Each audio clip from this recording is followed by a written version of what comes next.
இப்போ ஒரு 15 days time period வந்து சொல்லியிருந்தீங்க. அந்த 15 டேஸ் தாண்டி அந்த லார்வா வந்து லைக் அது ஃப்ளையாவோ மாறிடுச்சு அப்படிங்கும்போது ஒரு டன் நீங்கள் புழு இருக்குது அதை டைமை பார்க்காம அதை விட்டுட்டாங்க அப்படிங்கும்போது அது என்ன ஆகும்? அந்த அந்த ஏரியா என்ன ஆகும்? லைக் அது ஃப்ளை ஆயிரும். அந்த அந்த மாதிரியான சுச்சுவேஷன் வராது. ஏன்னா இதுக்கு வேல்யூ இருக்குது. ஏன் ஹவுஸ் ஃப்ளை பாப்புலேஷன் கூடிக்கிட்டே இருக்குன்னா, ஹவுஸ் ஃப்ளையோட லைஃப் ஸ்டேஜ் வேறங்க. அதோட லைஃப் ஸ்பேன் வேறு. அது வந்து ஃபாஸ்ட்டாக பறக்கக்கூடியது, இது வந்து ரொம்ப ஸ்லோவாக பறக்கக்கூடியது. இதுக்கான நேச்சுரல் ப்ரெடிட்டர்ஸே நிறையா. ஹவுஸ் ஃப்ளை வந்து இதெல்லாமே டெக்னிக்காலிட்டிஸுங்க. இப்போ ஹவுஸ் ஃப்ளை வந்து எவ்வளோ பெர்சன்டேஜ் வந்து ஃப்ளையாக கன்வெர்ட் பண்ண முடியும், இது லார்வே ஸ்டேஜ்லேருந்து எவ்வளோ பெர்சன்டேஜ். இது வந்து லார்வே ஸ்டேஜ்லேருந்து ஒரு நம்ம ப்ராப்பராக கண்ட்ரோல் பண்ணாமல் இருந்தோம்னா ஆட்டோமேட்டிக்காக ஒரு 8th 9th டேயில் தானாக இறந்துரும், சப்ஸ்ட்ரேட்லேயே இறந்துரும். நம்ம இதை கண்ட்ரோல் பண்ணி தான் வளர்த்து பை நேச்சராகவே இது வந்து ஒரு கண்ட்ரோல்டு மெக்கானிசம் தான். அதனால இவ்வளோ வருஷமாக இது வந்து எக்ஸ்ப்ளோர்டே ஆகலை. இது வந்து நேச்சரில் இருக்கிறது தான். பட் நம்ம இதை வந்து ஒரு கண்ட்ரோல்டாக மாஸில் பண்ணும்போது அந்த ஸ்டேஜுக்கு விடக்கூடாது, கண்டிப்பாக விடக்கூடாது. அதை வந்து நம்ம கர்வ் பண்ணிடணும். ஆனால் ஏன் விடவே மாட்டாங்கன்னா அதுக்கு ஒரு வேல்யூ இருக்குது. அதை நீங்கள் மிஸ் பண்ணிங்கன்னா you are losing the value.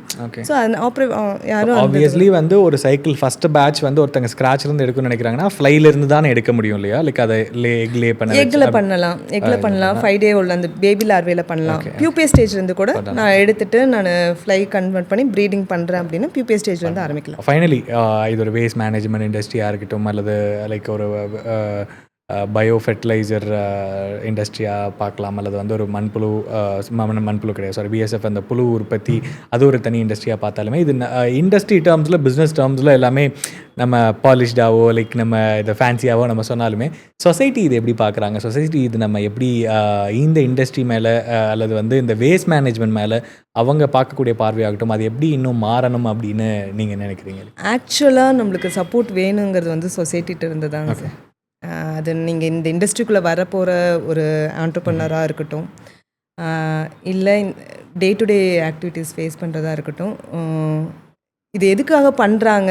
நிறைய பிஸ்னஸ் இருக்குது பண்ணலாம், ஆனால் ஏதோ ஒரு ரீசனுக்காக தான் இதுக்குள்ளே வர்றாங்க. இதில் வேலை செய்கிறவங்களுக்கான ஒரு டிக்னிட்டி அது கண்டிப்பாக அது அந்த ஆஸ்பெக்டில் நம்ம மைண்ட் சேஞ்ச் நடந்தே ஆகணும். சொசைட்டி வைஸில் ஒரு வேஸ்ட் ப்ராசஸ் பண்ணுறாங்க, ஒரு வேஸ்ட் எடுக்கிறாங்க, கார்பேஜ் கலெக்ட் பண்ண வராங்கன்னா அவங்கள அதுக்கான அவங்க அவங்களோட வேலையை செய்கிறாங்க அண்ட் ரொம்ப இம்பார்ட்டண்ட்டான வேலையை செய்கிறாங்கங்கிறத நம்ம பதிவு பண்ணணும் கிளியராக சொசைட்டியில். இது வந்து ஒரு சேஞ்ச், ஒரு ரெவல்யூஷன் இதில் நடந்து தான் ஆகணுங்க. ஏன் நடக்கணும்னா அது இல்லாமல் இனிமேல் முடியாது. இவ்வளோ நாள் ஓகே ஒரு ஜனத்தொகை ஒரு லிமிட்டில் இருந்த மாதிரி இருந்தது, பெருசாக நம்மளுக்கு வேஸ்ட் எல்லாமே கன்சியூம் பண்ணிட்டு இருந்தோம். இன்னும் நம்ம சொல்லணும்னா நம்ம பாட்டி தாத்தா காலத்தில் வேஸ்ட்டே நம்ம பண்ணாமல் இருந்தோம்.